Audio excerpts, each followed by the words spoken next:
प्यार से याद कीजिए, पल पल प्रभु को प्यार से याद कीजिए। दिल में ही दिल की उससे यूं बात कीजिए, पल पल प्रभु को प्यार से याद कीजिए, पल पल प्रभु को प्यार से याद कीजिए।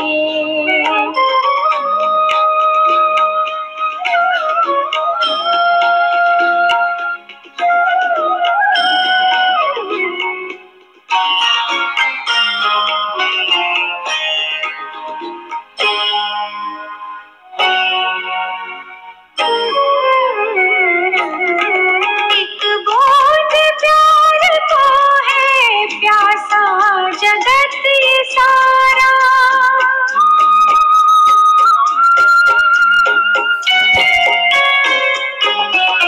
एक बूंद प्यार को है प्यासा जगत ये सारा, वो प्यार का है सागर प्यारा पिता हमारा।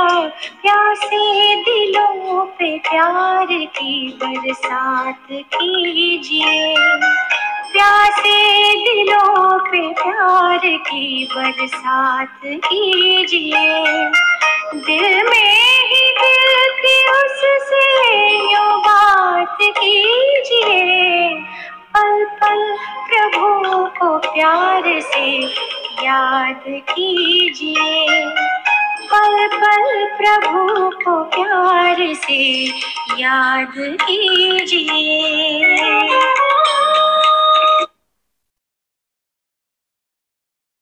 ओम शांति, ओम शांति, ओम शांति।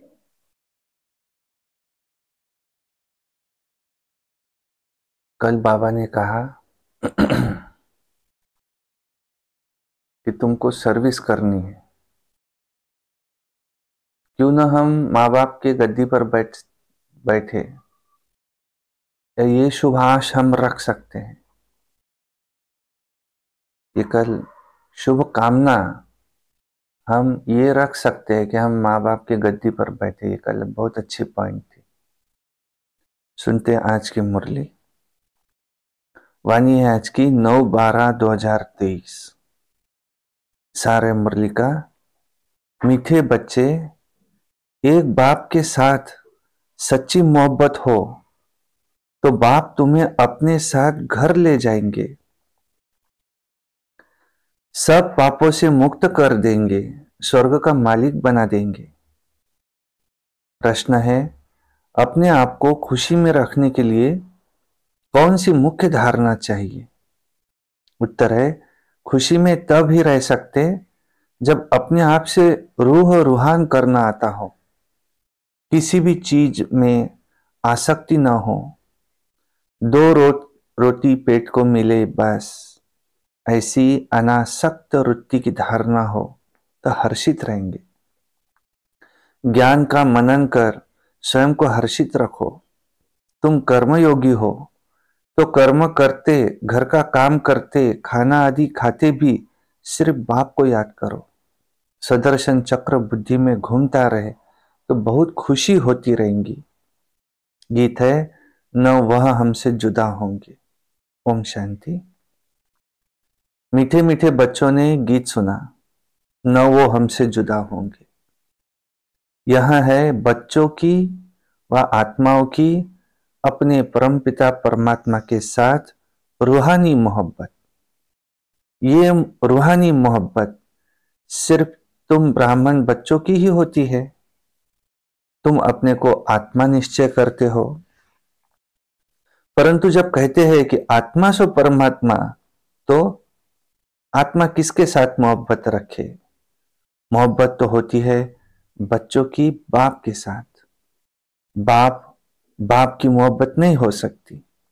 तो अभी तुम समझते हो कि हम आत्माएं हैं, अपने परमपिता परमात्मा के साथ मोहब्बत जोड़ रही है। ये मोहब्बत ही तुमको साथ ले जाती है। तुम रूहानी मोहब्बत बाप के साथ रखते हो तो तकलीफ भी सहन करनी पड़ती है। सारी दुनिया, घर के भाती आदि सब तुम्हारे इसमें दुश्मन बन जाते हैं। तो बच्चों को समझाया है कि पतित पावनी गंगा नहीं है। मनुष्य पावन होने के ख्याल से गंगा व जमुना के तट पर हरिद्वार काशी में जाकर के बैठते हैं। मुख्य स्थान ये दो है। कहते हैं हे पतित पावनी गंगा। अब वो गंगा तो सुनती ही नहीं। सुनने वाला एक पतित पावन बाप ही है। अभी तुम उस बाप के सम्मुख बैठे हो। बाप तुम्हें बतला रहे हैं कि तुम पावन कैसे बनोगे।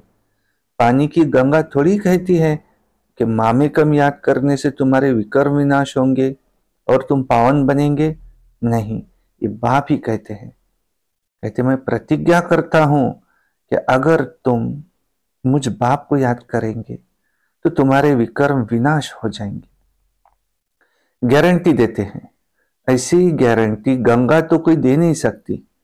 जैसे मनुष्य रावण को वर्ष वर्ष जलाते आए हैं परंतु रावण मरता ही नहीं है, वैसे ही गंगा में भी स्नान करने से देखो जन्म जन्मांतर स्नान करते आए हैं परंतु पति से पावन तो कोई बनते ही नहीं।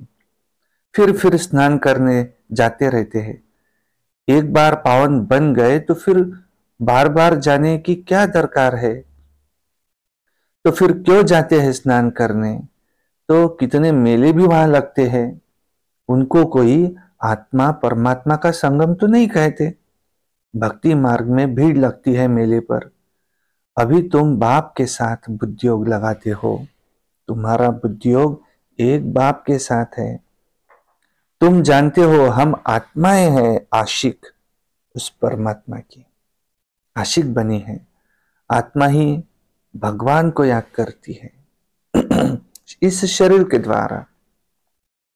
और बाप भी कहते हैं कि मैं भी इस ब्रह्मा के शरीर द्वारा तुमको पढ़ा रहा हूं, इसलिए हमेशा बाबा को याद करते रहो। बाबा कहने से फिर स्वर्ग जरूर याद आएगा और अपना मुक्ति धाम घर भी याद आएगा। मुक्ति को निर्वाण धाम भी कहते हैं। यह है साकारी दुनिया। जब तक आत्माएं यहां न आए तो साकारी दुनिया कैसे बढ़े।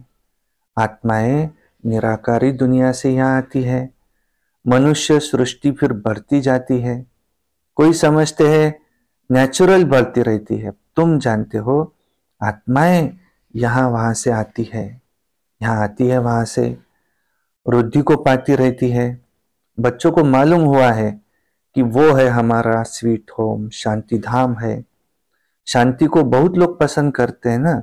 अब तुम जानते हो वो है हमारा शांति धाम। तो हमारा स्वीट गॉड फादरली होम है। भारतवासी विलायत से लौटते हैं तो कहते हैं हम अपने स्वीट होम भारत में जाते हैं। माना जहां जन्म लेते हैं वो देश प्यारा लगता है। कहते हैं हमको स्वीट होम भारत में ले चलो। अच्छा समझो मर जाते हैं, आत्मा तो चली गई, फिर शरीर को यहां ले आकर के खत्म करते हैं। समझते हैं भारत की मिट्टी भारत में ही जाए। नेहरू ने शरीर छोड़ा तो उनकी राख देखो कहां कहां ले गए, खेतों में गिराई। समझते हैं खेती अच्छी होंगी, परंतु हर चीज को वो कितना भी मान दे पुरानी तो जरूर होनी ही है। कितनी तकलीफ सहन कर रहे हैं क्योंकि बाप का कोई को भी पता नहीं है। तुम बाप को जान करके बाप से वर्षा ले रहे हो तो तुम्हारी दिल होती है कि मित्र संबंधियों आदि को भी हम स्वर्गवासी बनाएं। किसको तुम कहो स्वर्गवासी बनो तो कहेंगे तुम मरने चाहते हो क्या। अब तुम बच्चे जानते हो कि श्रीमत पर हम श्रेष्ठ स्वर्गवासी बन रहे हैं। देही अभिमानी बनने में बड़ी मेहनत लगती है। घड़ी घड़ी देहाभिमान में आकर के बाप को भूल जाते हैं। अभी तो तुम उनके सम्मुख बैठे हो, तुम जानते हो कि हम अपने परमपिता परमात्मा के पास आए हैं। बाबा कहते आगे कभी मिले थे तो झट कहते हैं, हाँ बाबा, 5000 वर्ष पहले हम ऐसे ही मिले थे। ये तुम्हारा गुप्त अक्षर है और कोई इसको कॉपी नहीं कर सकता। बल श्री कृष्ण का वेश धारण कर लेते हैं, कहते हैं कि हम आए हैं स्वर्ग की स्थापना करने, परंतु ये बात कि 5000 वर्ष पहले भी स्वर्ग स्थापन किया था ये तो कोई कह नहीं सकता। अब तुम ही कहते हो कि बाबा 5000 वर्ष पहले हम आपसे वर्षा लेने ऐसे ही आए थे, आपने हमें राजयोग सिखलाया था। ये आत्मा कहती है इस शरीर के द्वारा, तो अपने को आत्मा निश्चय कर और बाप को याद करना। देखो, इसमें सर्वव्यापी की तो कोई बात नहीं है। ये भी नहीं समझते कि ब्रह्मा जरूर साकार में होना चाहिए, कि जिस द्वारा परमपिता परमात्मा फिर सृष्टि रचते हैं। तो ये ब्रह्मा बाबा पतित पावन बाप आकर सो देवी देवता पावन बनाते हैं ब्रह्मा के द्वारा। बाप ही स्वर्ग का रचयिता है, तो जरूर स्वर्ग में मनुष्य चाहिए। बाबा आकर तुम्हें स्वर्ग का द्वार बताते हैं। तुम कोशिश करते हो हम नरकवासी से स्वर्गवासी बनाए। कोई बड़े आदमी को सीधा कहो कि तुम पतित नरकवासी हो तो कितना बिगड़ पड़ेंगे। अभी तुम जानते हो कि हम नरक से निकल स्वर्ग में जा रहे हैं। अभी हम संगमवासी हैं। हम आत्माएं अब जा रही है इस शरीर को छोड़ बाबा के साथ बाबा के घर। यह है तुम्हारी रूहानी यात्रा। बस बाबा की याद में रहना है। समझते हो कि ये शरीर जहां तक रहेगा वहां तक यात्रा चालू है। कर्म भी तो करना है। भले खाओ पियो, खाना पकाओ, जितना समय मिले बाप को जरूर याद करना है। दफ्तर में बैठते हो, देखो फुर्सत है तो बाबा की याद में बैठ जाओ। बहुत कमाई है। ट्रेन में जाकर के सफर करते हो, उस समय तो कोई काम नहीं रहता है। बैठे हुए बाबा को याद करते रहो कि अभी हम बाबा के पास जाते हैं। बाबा परम धाम से आकर के हमको लेने के लिए ही तो आया है। अच्छा, शाम को घर का खाना आदि पकाते हो तो भी एक दो को याद दिलाओ, आओ हम अपने बाबा की याद में बैठे। देखो, पॉइंट्स भी एक दो को सुनाओ कि हम सुदर्शन चक्रधारी है। बाबा कहते हैं तुम लाइट हाउस भी हो, तुम सबको रास्ता बतलाते हो। तो उठते बैठते चलते तुम लाइट हाउस हो। एक आंख में तुम्हारे मुक्ति धाम, दूसरी आंख में जीवन मुक्ति धाम है। एक आंख में मुक्ति, दूसरे आंख में जीवन मुक्ति। स्वर्ग यहां ही था, अभी है नहीं, अभी नरक है। बाबा फिर से स्वर्ग की स्थापना कर रहे हैं। तो बाप कहते हैं हम तुमको बहुत गुलगुल बनाते हैं, फिर तुम आकर के महाराजा महारानी पटरानी बनेंगे। खद्दर की रानी नहीं बनना। तुम्हें 16 कला संपन्न बनना है, न कि 14 कला। श्री कृष्ण 16 कला संपन्न थे। तुम बच्चियां कितने व्रत नेम आदि रखती थी, 7 रोज निर्जल रहती थी, कितनी मेहनत करती थी, परंतु श्री कृष्णपुरी में तो जा नहीं सके। अभी तुम श्री कृष्णपुरी स्वर्ग में प्रैक्टिकल में जाने के लिए पुरुषार्थ कर रहे हो। श्री कृष्ण को द्वापर में ले जाने से फिर स्वर्ग का किसको भी पता नहीं पड़ता है। वास्तव में 7 रोज का अर्थ क्या है सो भी तुम अभी जानते हो। सिवाय बाप के और कोई को भी याद नहीं करना है। बाकी निर्जल आदि रहना ये कोई बात नहीं है। बाबा को याद करने से तुम बाबा के पास चले जाएंगे, बाबा फिर स्वर्ग में भेज देंगे। ये व्रत नेम रख तुम कितने दिन भूखे मरते हो, जन्म बाय जन्म कितनी मेहनत करते आए हो, लेकिन प्राप्ति तुम्हें कुछ भी नहीं हुई। अभी तुमको उनसे छुड़ाए सदगति में ले जाते हैं। और तुम भी कहते हो बाबा कल्प पहले भी आपसे ऐसे मिले थे स्वर्ग का वर्षा लेने के लिए। तो बाप कहते हैं कदम कदम पर मुझसे राय लेते रहो, सब हिसाब किताब पूछो, बाबा राय देते रहेंगे। भले तुम कितना भी धंधाधुरी आदि करते रहो, फिर भी बाबा राय देते रहेंगे। देखेंगे ये बहुत धंधे में घुस पड़े हैं तो राय जरूर देंगे। कि क्यों इतना माथा मारते हो, कितना समय तुम जिएंगे, पेट तो एक दो रोटी मांगता है। उनसे गरीब भी चलते, साहूकार भी चलते। साहूकार लोग अच्छी रीति खाते हैं, फिर रोगी भी तो बनते हैं। और भील लोग देखो कितने मजबूत रहते हैं और खाते क्या है, कितना काम करते हैं, अपनी कुटिया में देखो कितने खुश रहते हैं। तो इस समय तुम्हें और सब आशाएं छोड़ देनी चाहिए। दो रोटी मिली, पेट भरा, बस बाप को याद करना है। तुम हो रूहानी बच्चे, परमपिता परमात्मा माशूक के तुम आशिक बने हो। जितना बाबा को याद करेंगे उतना तुम्हारे विकर विनाश होंगे। और जिसको याद करते हो उसके उनसे जाए मिलेंगे। कई चाहते हैं मुझे साक्षात्कार हो, ये हो। बाबा कहते हैं घर बैठे तुमको हो सकता है। शिव बाबा को याद करने से तुमको वैकुंठ का साक्षात्कार होगा, श्री कृष्ण पुरी देखेंगे। यहाँ तो बाबा तुमको वैकुंठ का मालिक बना देते हैं। सिर्फ साक्षात्कार आदि की भी बात नहीं, बस मेरे को याद करो, क्योंकि मैं आया हूं तुमको ले जाने के लिए। शिव बाबा को याद करना है, वही श्री कृष्ण मुझे पुरी का मालिक बनाने वाला है। श्री कृष्ण तो नहीं बनाएंगे, शिव बाबा को याद करने से तुमको वैकुंठ की बादशाही मिलती है। और वो परम धाम से आया हुआ है, जरूर आए हैं तब तो उनके मंदिर यादगार बने हैं ना। शिव का मंदिर है, शिव जयंती भी मनाते आए हैं, परंतु भारत में कैसे आते हैं किसको भी पता नहीं है। श्री कृष्ण के तन में नहीं आते, श्री कृष्ण होता है सतयुग में। शिव का बड़ा भारी मंदिर है, श्री कृष्ण का इतना बड़ा नहीं है। सोमनाथ का मंदिर देखो कितना बड़ा है, श्री कृष्ण के मंदिर में राधे कृष्ण को बहुत गहने दिखाते हैं, शिव के मंदिर में कभी गहने नहीं देखेंगे। अब वो शिव बाबा तो बड़े महलों में रहता नहीं, रहता तो श्री कृष्ण है। तो बाबा कहते हैं मैं महलों में तो नहीं रहता हूं, परंतु भक्ति मार्ग में कितना बड़ा आलीशान हीरे जवाहरातों का मेरे लिए मंदिर बनाया है। जिनको शिव बाबा द्वारा स्वर्ग का वर्षा मिला है, उन्होंने उनका मंदिर इतना ऊंच बनाया है, यादगार के लिए कितना बड़ा मंदिर बनाया है। तो वो खुद कितने न साहूकार होंगे उस समय, मंदिर बहुत अच्छा बनाते हैं।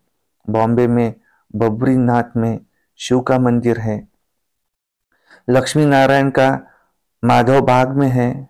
तो बाप कहते हैं हम तुमको स्वर्ग का मालिक बनाते हैं, तो भक्ति मार्ग में तुम कितना भारी मंदिर मेरे लिए बनाते हो। और अभी देखो कैसे झोपड़ी में बैठा है शिव बाबा, ब्रह्मा बाबा के तन में आकर के कैसे झोपड़ी में बैठा है। तुम्हारा भी नाम वाला होना है, तुम जानते हो हमारा फिर मंदिर बनेगा। हमारे बाप शिव के भी बहुत मंदिर है, कमाल है। जिन्होंने सोमनाथ का मंदिर बनाया था तो वे कितने धनवान होंगे, अभी तो कितना गुप्त है, कोई को भी पता नहीं है। अब तुम जान गए हो, फिर कैसे शिव बाबा मंदिर को शिव बाबा का मंदिर बनाना पड़ेगा। भक्ति मार्ग में आएंगे, मम्मा बाबा जो पहले नंबर में पूज्य बनते हैं, वैकुंठ के मालिक बनते हैं, फिर पहले पहले पुजारी बन मंदिर भी उनको ही बनाना है। तो दिल में कहेंगे ना कि हम ही पुजारी बन मंदिर बनाएंगे, तो ऐसी ऐसी बातों में रमन करने से फिर ये पुरानी दुनिया तुम भूल जाएंगे। आपस में भी ऐसी ऐसी बातें करनी चाहिए, तो तुमको खुशी बहुत रहेंगी। अपने से भी रूह रूहान करो, सुप्रीम रूह बैठ तुम्हारी रूह को रिझाते हैं, इस ज्ञान से हर्षित बनाते हैं। तुम कहते हो हम कल्प के बाद फिर से आए हैं, अनेक बार बाप से मिले हैं, वर्षा पाया है। ऐसी ऐसी आपस में बैठ बातें करनी चाहिए। और फिर तुम कर्मयोगी भी हो, भल घर में खाना आदि पकाओ, खुशी रहेंगी। तुम 84 जन्मों की हिस्ट्री ज्योग्राफी को जानते हो। हम अभी ब्राह्मण बने हैं, फिर देवता बन राज्य करेंगे, पुजारी से पूज्य बनेंगे, फिर महल आदि बनाएंगे। अपनी ही हिस्ट्री ज्योग्राफी सुनाते रहो। हमारी हिस्ट्री ज्योग्राफी चक्र कैसे लगाती है, इसको ही स्वदर्शन चक्रधारी कहा जाता है।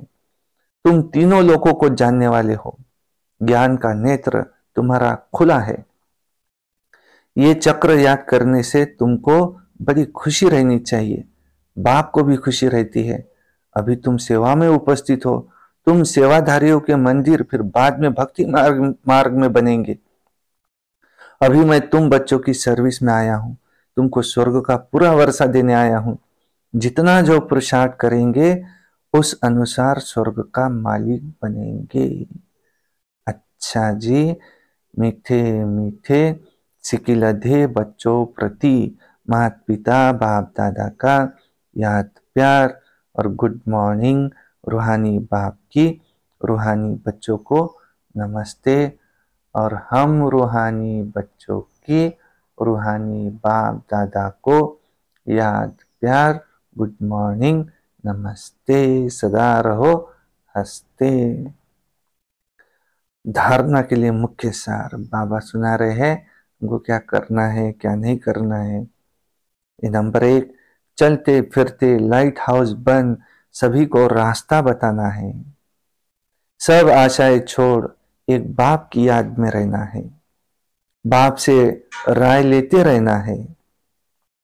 2 नंबर है, ज्ञान की बातों में ही रमन करना है, अपने आप से बातें करनी है, स्वदर्शन चक्र फिराते सदा हर्षित रहना है। वरदान, योग की धूप में आंसुओं की टंकी को सुखाकर रोना प्रूफ बनने वाले सुख स्वरूप भव। कई बच्चे कहते हैं कि फलाना दुख होता है इसलिए रोना आता है, लेकिन फलाना दुख देता है इसलिए रोना आता है। कई बच्चे कहते हैं कि फलाना दुख देता है इसलिए रोना आता है, लेकिन वो देते हैं, आप लेते क्यों हो? उसका काम है देना, आप लो ही नहीं। परमात्मा के बच्चे कभी रो नहीं सकते। अब रोना बंद, न आंखों का रोना न मन का रोना। जहां खुशी होगी वहां रोना नहीं होगा। खुशी व प्यार के आंसू का रोना, उसको रोना नहीं कहा जाता। तो योग की धूप में आंसुओं की टंकी को सुखा दो, विघ्नों को खेल समझो तो सुख स्वरूप बन जाएंगे। स्लोगन है, साक्षी रहकर पार्ट बजाने का अभ्यास हो तो टेंशन से परे स्वतः ही अटेंशन में रहेंगे। साक्षी दृष्टा। अच्छा, ओम शांति शांति शांति।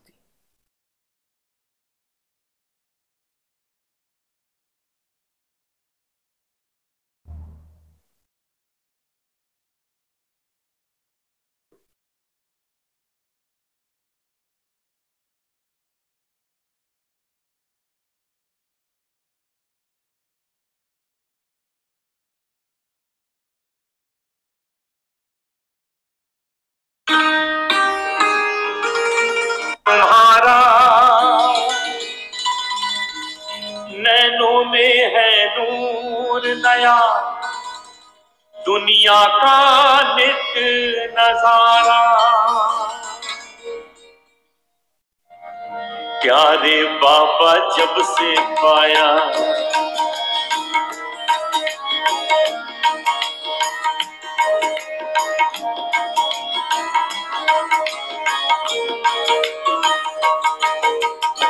प्यारे बाबा जब से पाया, अनुपम ज्ञान तुम्हारा हो। प्यारे बाबा जब से पाया, अनुपम ज्ञान तुम्हारा। नैनों में है नूर नया, दुनिया का नित्य नजारा।